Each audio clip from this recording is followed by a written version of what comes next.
Présenté en Sicile aux journalistes européens, le nouveau scooter Honda ADV 350 entend bien faire trembler le segment des scooters de moyenne cylindrée.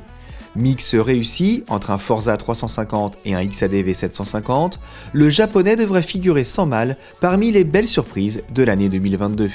Paysages sublimes, chemins de terre roulants, belles routes sinueuses, tous les éléments étaient réunis pour une première découverte inoubliable avec le ADV 350. Mais les coins reculés de la Sicile ne correspondent pas forcément à l'utilisation concrète de ce scooter. Retour à la réalité donc, avec comme toile de fond notre région parisienne bien aimée.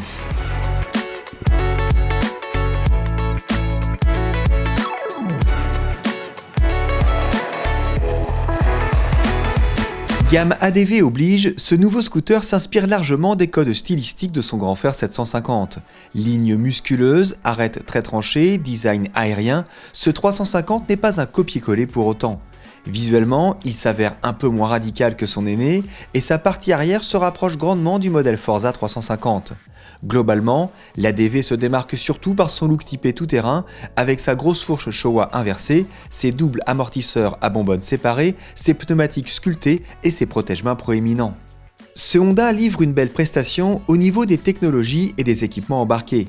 Commençons par la très belle signature lumineuse à LED, des feux et des clignotants. Ces derniers restent d'ailleurs constamment éclairés pour une meilleure visibilité. La clé sans contact permet de déverrouiller le contacteur, la trappe à essence et la selle qui dissimule un coffre généreux. En forçant un peu, il est possible de rentrer 2 casques intégraux. Saluons d'ailleurs la présence d'un séparateur amovible et d'une petite cavité pour ranger ses outils sans perdre de place. Le ADV 350 dispose aussi d'une bulle réglable manuellement sur plusieurs positions. Notons également la présence d'un vide-poche profond avec prise USB-C, de poignées de maintien passager, de repose-pied passager repliable, de warning et d'un appel de phare. Le tableau de bord Full LCD qui semble flotter au-dessus du guidon pourrait paraître minimaliste de prime abord. Pourtant, en y regardant de plus près, toutes les informations utiles sont présentes. Horloge, voltage de la batterie, trip total et partiel, température extérieure, contour, jauge de carburant et même l'affichage de l'anti-patinage. Ce dernier se déconnecte ou se connecte sur 2 positions via les commodos à main gauche. Au chapitre motorisation, cet ADV est propulsé par le monocylindre 4 temps injection 330 cm3 du Honda Forza 350.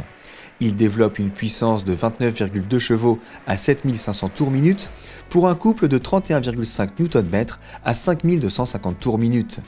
La vitesse de pointe culmine à 145 km/h et la consommation tourne autour des 3,4 litres pour 100 km.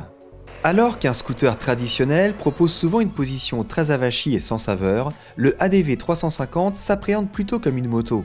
Buste droit, regard bien haut, épaules écartées, c'est un vrai bonheur d'être à son guidon. La fourche Showa, inédite sur ce segment, contribue aussi à ce ressenti moto, avec une très grande capacité à absorber les chocs et à guider le train avant de manière très précise. À l'arrière, les amortisseurs nous promettaient du très bon, ils s'avèrent seulement bons.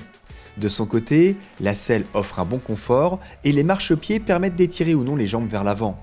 En ville, cet ADV est remarquable d'efficacité. Maniabilité, réactivité, capacité à absorber les nids de poules, rien ne l'effraie.